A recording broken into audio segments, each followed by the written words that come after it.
Hello friend, तो कैसे हैं आप लोग। आई होप कि आप बड़े ही अच्छे होंगे और आप कंटिन्यू जो है हमारा ये लेक्चर देख रहे होंगे।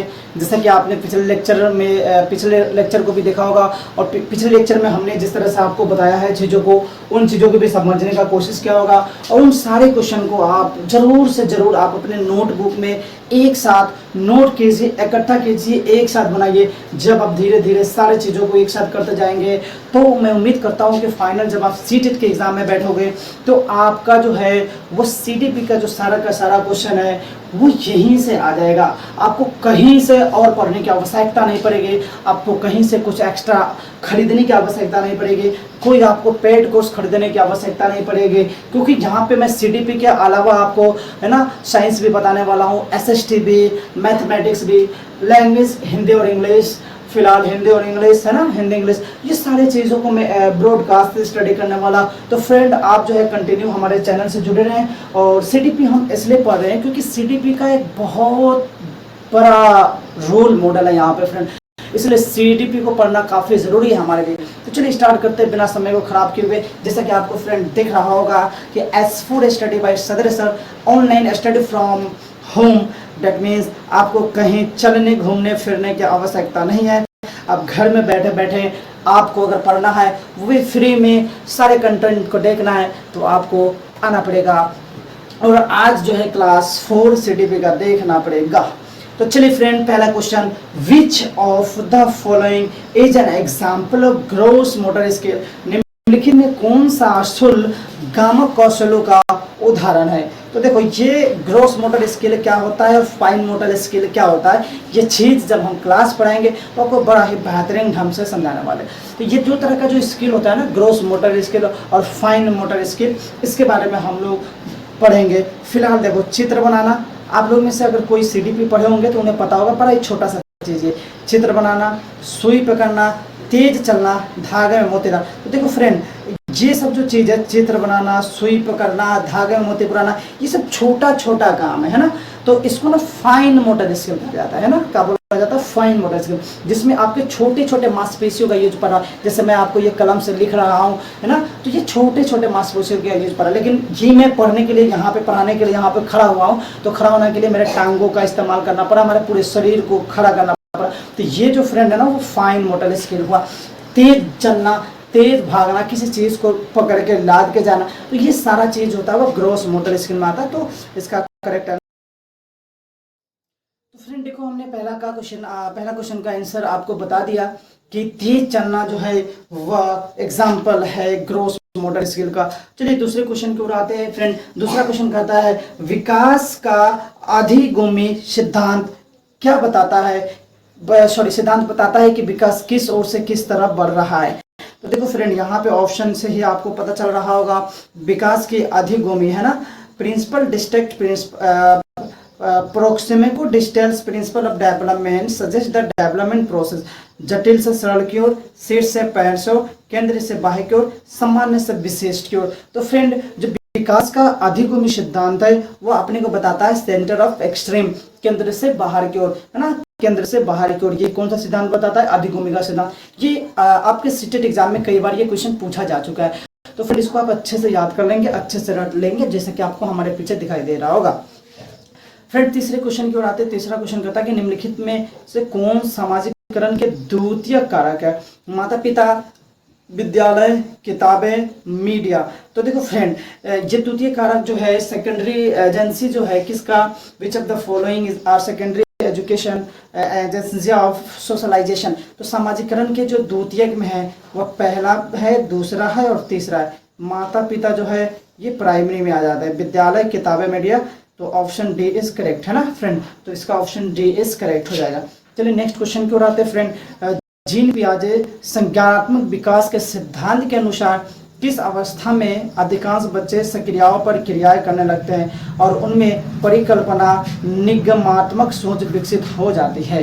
तो देखो जीन पियाजे जी के अनुसार एक स्टेटमेंट है और वह स्टेटमेंट क्या बताता है कि अधिकांश बच्चे सक्रिया पर क्रिया करने लगते हैं और उनमें से परिकल्पनात्मक निगमात्मक सोच विकसित हो जाती है। संवेदीगामक, पूर्व संक्रियात्मक, मूर्त संक्रियात्मक, औपचारिक संख्यात्मक। तो फ्रेंड यहाँ पे जो है ऑप्शन डी जो है आपका करेक्ट ऑप्शन हो जाएगा, औपचारिक संख्यात्मक, है ना फ्रेंड।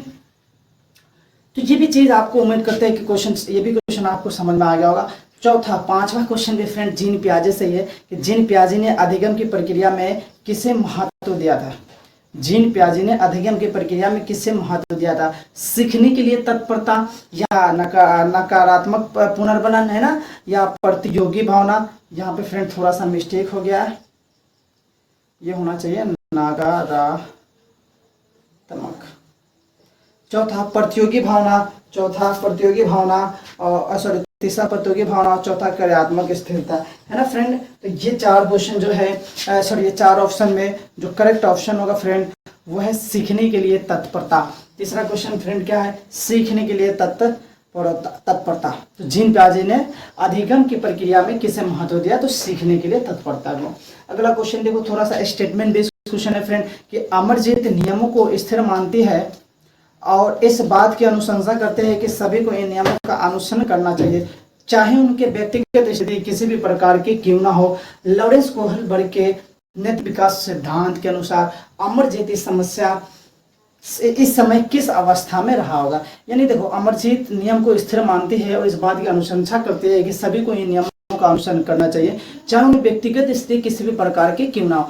तो उस हिसाब से अमरजीत की जो अवस्था है, तो देखो फ्रेंड, ये जो है अवस्था के बारे में जब हम लोग पढ़ेंगे, चाइल्ड स्टेज के बारे में जब पढ़ेंगे, विकास की अवस्था, डेवलपमेंट ऑफ स्टेज, तो वहां पे ये सारी चीज दिखाई देगा। बहरहाल फिलहाल तो मैं ऑब्जेक्टिव टाइप का कर रहा हूँ, तो हमें ऑप्शन होना चाहिए। पहला बोलता है आज्ञाकारिता और दंड उन्मुखी, यांत्रिक उद्देश्य और उन्मुखी, और तीसरा है फ्रेंड कि अच्छा लड़का लड़के, है ना, अच्छा लड़का अच्छे लड़के उन्मुखी, कानून और व्यवस्था उन्मुखी। तो option D is correct option. तो friend option D is correct option. अगला आ जाओ, फिर से एक देखो, थोड़ा सा लेंथी टाइप का क्वेश्चन है। तो देखो, जब भी क्वेश्चन ऐसा पूछे तो क्वेश्चन से कभी भागना नहीं है, क्वेश्चन को बड़े प्रेम से पढ़ना है। अगर क्वेश्चन को आप प्रेम से नहीं पढ़ेंगे तो फिर आपको मुश्किल हो सकता है। आधा अधूरा पढ़ेंगे तो आपके दिमाग में वो कंटेंट जाएगा नहीं, आपके दिमाग में फ्रेंड बात जाएगा नहीं। इसलिए आप क्वेश्चन को बेहतरीन से बेहतरीन ढंग से पढ़ने का कोशिश करें। जैसा कि कहा जा रहा है कि कक्षा में समूह कार्य के दौरान रमेश ने देखा कि उसके विद्यार्थी दिए गए प्रश्न को हल ढूंढने में जूझ रहे हैं। विद्यार्थियों को सहयोग देने के लिए रमेश को क्या करना चाहिए? मान लो अगर एज अ टीचर, मान लो रमेश कोई टीचर बन गया, आप सीटेट निकाल लिया, आप टीचर बन गए किसी भी स्टेट से, है ना, या सेंट्रल के बन गए, और आपका कोई विद्यार्थी अगर किसी प्रश्न को जूझ रहा है, बनाने में दिक्कत हो रही है, तो उस कंडीशन में आप क्या कीजिएगा? उन्हें पुस्तक से उत्तर नकल करने के लिए कहना चाहिए, ये तो आप बिल्कुल नहीं करेंगे।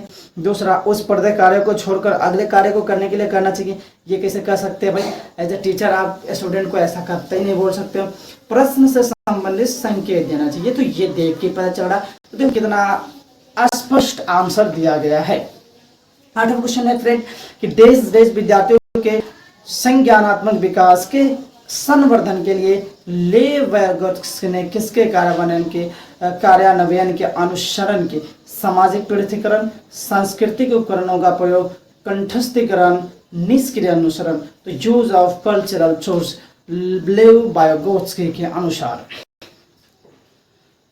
अब फ्रेंड अगला क्वेश्चन देते हैं, प्रगतिशील शिक्षा शिक्षण अधिगम प्रक्रिया के केंद्र में किसे स्थान देती है? फ्रेंड पहला ऑप्शन करता है विद्यार्थी, दूसरा करता है अभिभावक, तीसरा करता है अध्यापक, और चौथा परिचय। तो फ्रेंड स्टूडेंट हो जाएगा, विद्यार्थी हो जाएगा। प्रगतिशील शिक्षा शिक्षण प्रणाली प्रक्रिया, है ना फ्रेंड। अगला क्वेश्चन करता है अहमद मनोउपचारक है ना, मनोउपचारक या परामर्शक, दैट मींस काउंसलर बनना चाहता है। ओके, हार्वर्ड गार्डन के अनुसार बहुवधि वृद्धि सिद्धांत के अनुसार उनकी अध्यापिका को उसके किस बुद्धि, क्योंकि ये 3-4 है ना, हार्वर्ड गार्डन के अनुसार का ये है ना, उधर जीन पियाजे का, ये सारे सिद्धांत के बारे में जब तुम पढ़ोगे ना तो पढ़ाई डिटेल तरीके से, इतना छोटा छोटा सा चीज है, जब पढ़ोगे तो और आसानी से क्लियर होगा। फिलहाल हम लोग पीवाई की सीरीज लेके चल रहे हैं, इसलिए हम ज़्यादा डिटेल में तो घुसना नहीं चाह रहे, नहीं तो ज़्यादा डिटेल में घुसने से क्या होगा कि नहीं आप सीख पाएंगे और ना ही हम आपको सिखा पाएंगे। रीजन ये होगा कि मैं आधा अधूरा रहूंगा ना, इधर ज़्यादा जा पाएंगे नहीं इधर ज़्यादा बीच में लटके रहोगे तो ना तुम सीख पाओगे नहीं हम सही से बता पाएंगे। इसलिए जो जिस समय पढ़ रहे हो उसी पर फोकस करना चाहिए। सपोज अभी हम अगर ऑब्जेक्टिव का सीरीज लेकर आए, पीवाईक्यू का सीरीज लेकर आए हैं, तो हमें इसी पे फोकस करना चाहिए फ्रेंड। चलिए, तो उनके अनुसार जो है इंटरपर्सनल अंतर्वैयक्तित्व होना चाहिए, है ना। ये हो गया। तो इस तरह से हमने सारे क्वेश्चन को कर लिया है और उम्मीद करते हैं कि ये सेशन फ्रेंड आपको काफ़ी बेहतरीन लगा होगा। और जैसा कि पता है हर बार की तरह इस बार भी सेशन को लाइक, सब्सक्राइब और शेयर क्या कीजिए, ताकि आपके साथ साथ आपके फ्रेंड वगैरह भी चीज़ों को सीख सके। और सीटेट में आपको कहीं भी किसी तरह से पेड कोर्स लेने की आवश्यकता नहीं है। मैं हर चीज़ यहाँ पे आपको फ्री में अवेलेबल कराने वाला हूँ। बस आपको कंटिन्यू स्टडी से जुड़े रहना है और प्रिपरेशन करते रहना है। तो फ्रेंड आज के लिए इतना ही काफ़ी है। फिर हम मिलते हैं कल, तब तक के लिए गुड नाइट।